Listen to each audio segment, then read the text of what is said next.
ఇంత అన్యాయమా రేవంత్ నీ ప్రభుత్వం? ఇంత అన్యాయమా?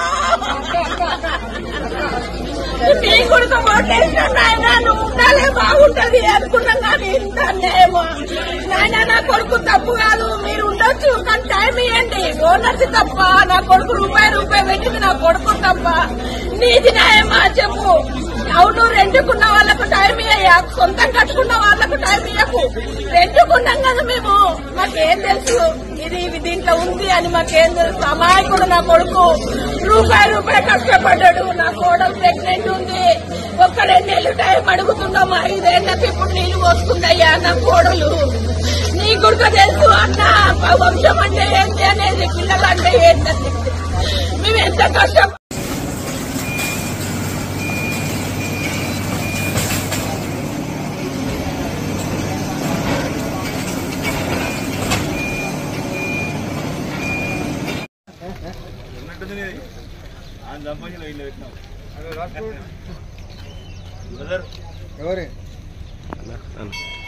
ఈ దూరం వీడియోలు తీసుకుంటామని చెప్పి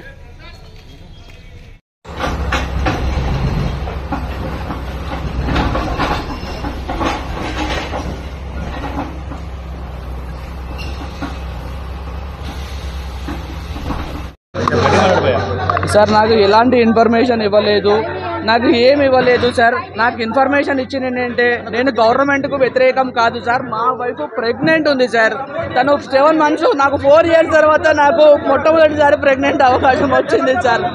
ఎన్ని డాక్టర్లకు తిరుగుతూ నేను వచ్చానో నాకు తెలుసు. లక్షలు ఖర్చు పెట్టి నేను ఇది పెట్టాను సార్. ఇది పెట్టి కూడా రీసెంట్గా పెట్టాను. నేను ఏదో 5 years 6 years కూడా కాలేదు. నాకు ఏ ఇన్ఫర్మేషన్ ఇవ్వకుండా వచ్చి ఇప్పుడు కుల్లగొడతారంటే ఇన్ని లక్షలు పెట్టి నాకు ఎలా ఉంటుంది సార్? ఒకసారి ఆలోచించండి సార్, దయచేసి నమస్కారం చేస్తున్నాను సార్. నాకు కొద్దిగా టైం ఇవ్వండి.